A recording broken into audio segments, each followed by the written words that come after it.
Dear student of class 9th, good morning, welcome to online class.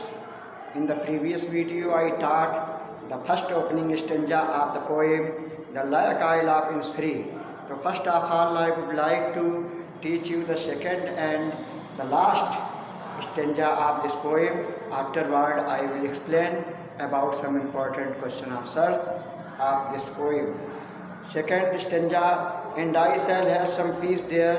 कवि कहता है कि मुझे वहाँ जो इन्निसफ्री की झील और द्वीप हैं वहाँ पर पीस प्राप्त होगी, शांति प्राप्त होगी। For piece comes dropping slow, क्योंकि वहाँ शांति जो है बहुत ही धीमे धीमे और आराम से प्राप्त होती है। Dropping from the veils of the morning to where the cricket sings, प्रातः काल के समय जब प्रकाश फैलता है चारों तरफ और एक छोटा सा आवाज़ उत्पन्न करने वाला झींगुर नाम का कीट जो है वो सवेरे अपनी मधुर आवाज़ निकालता है।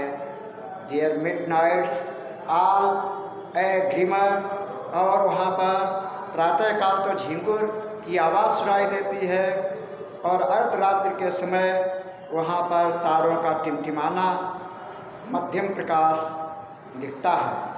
And Noon A purple glow, और दोपहर का तो प्रकाश एकदम चमकीला और बैंगनी रंग का हो जाता है, क्योंकि ये कवि की कलर कम्बिनेशन की सोच देखिए कि रेत पर जो निकट में रेत है उस पर सूर्य की किरणें पड़ती हैं और जल में भी सूर्य की किरणें पड़ती हैं।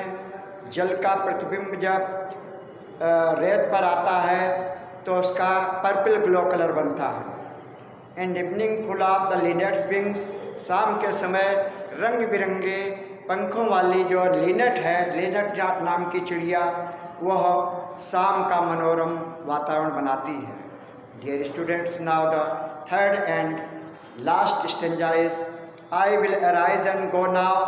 तो कवि कहता है कि उस प्राकृतिक सौंदर्य से परिपूर्ण जगह इन्निसफ्री के द्वीप और झील के निकट में जाऊंगा और अभी जाऊंगा। नाउ, नाउ मीन्स अभी जाऊंगा।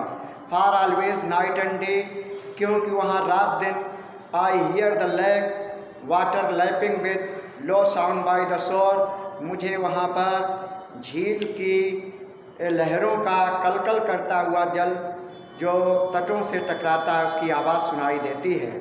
While I stand on the roadway, और वो आवाज़ इतनी अंदर तक दिल की गहराइयों तक आवाज़ गूंज जाती है कि while I stand on the roadway, कि उस झील से दूर होने पर भी लंदन की सड़क पर और वहाँ पर भूरे रंग की जो वहाँ पर पेवमेंट माने पगडंडी है उस पर खड़े होकर के भी I hear it in the deep heart's core, तो वह झील की लहरों का टकराता हुआ पानी जो तटों से है उसकी आवाज़ कवि के हृदय में उस समय भी गुंजायमान रहती है। Dear students, now I would like to tell you some important NCERT questions based on this poem.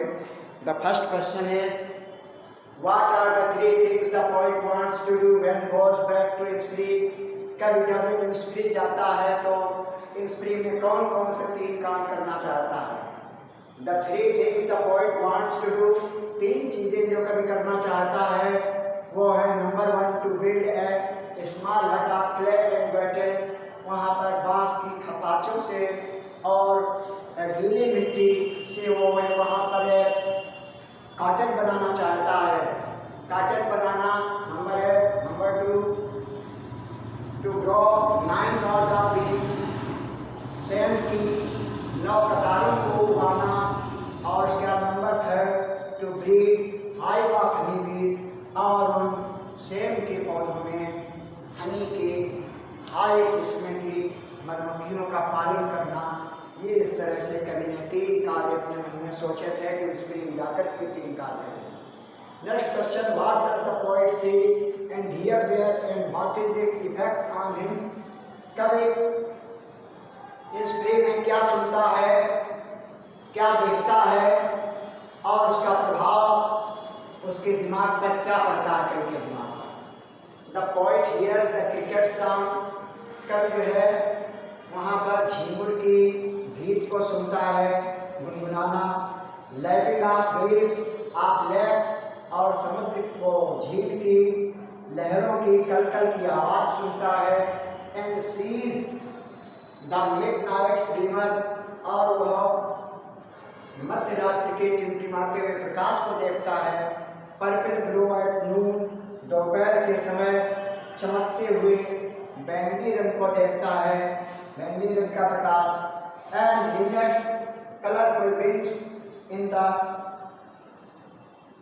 Evening, और शाम के समय, ये इन द इवनिंग यहाँ पर लिखा हुआ है, और शाम के समय रंग बिरंगे पंखों वाली लिनेट चिड़िया को के समूह को देखता है। तो इस तरह से बहुत ही वातावरण वहाँ का कवि को बहुत मनोरम लगता है, वहाँ से पीस मिलती है।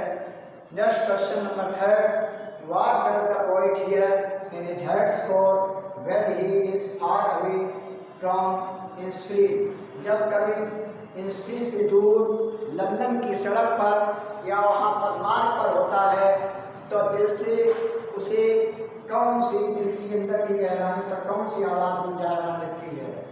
The poet hears in his heart's core, कवि हृदय की गहराइयों तक उस ध्वनि को महसूस करता है। द लो साउंड ऑफ, धीमी सी आवाज़, मधुर आवाज़, lapping of the lake water with the shore, झील की लहरों की कलकल की आवाज़ जो कि तटों से टकराकर उत्पन्न होती है, उसे वो आवाज़ करके हृदय की गहराइयों तक स्पर्श करती है, छूती है, और वही दूर होने पर भी वही आवाज़ उसके दिमाग में गूंजती रहती है। ये स्टूडेंट्स, नेक्स्ट जो क्वेश्चन दिया गया है उसमें जो शब्द दिए गए हैं, ये 1 2 3 इनका एक्सप्लेनेशन करना है। What picture do the following words create in your mind, नीचे दिए गए शब्द आपके दिमाग में कौन सी तस्वीर उत्पन्न करते हैं, बनाते हैं। बी लाउड, यहाँ पर मधुमक्खियों की तेज भिनभिनाने की आवाज़। These words create the picture of hive and honey बीज humming in the glad.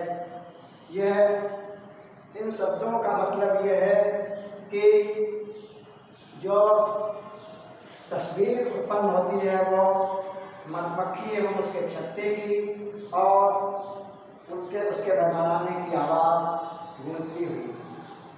Next है evening full of the linnet's wings, इसका मतलब ये हुआ linnet is bird, bird BIRD। Linnet जो है एक चिड़िया है।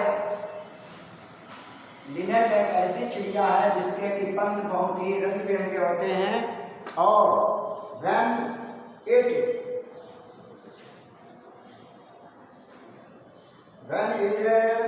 फ्लैटर, जब ये फड़फड़ाती है अपने पंख, इट लुक्स ब्यूटीफुल, ये बहुत सुंदर लगती है। And when it sits on a tree, जब पेड़ पर बैठती है तो इट पुट्स एन अनडिलाइबल इम्प्रेशन, तो ये अमिट प्रभाव छोड़ती है। Next and the last, lake water lapping with low sound, झील का कलकल करता हुआ पानी की लहरों की आवाज़ या की ध्वनि, इसका मतलब क्या हुआ। The waves of the lake, lake waves of the lake means होता झील, यानी झील का पानी की लहरें स्ट्राइक द शोर, तट से टकराती हैं। And clears a pleasing and soothing sound, और उससे ध्वनि जो है बहुत ही मनोरम और सुखद उत्पन्न होती है। Dear students, I hope you will learn these question answers with the help of this video. First of all, you have to note down them in your notebook and prepare them. Okay, thank you. Have a nice day.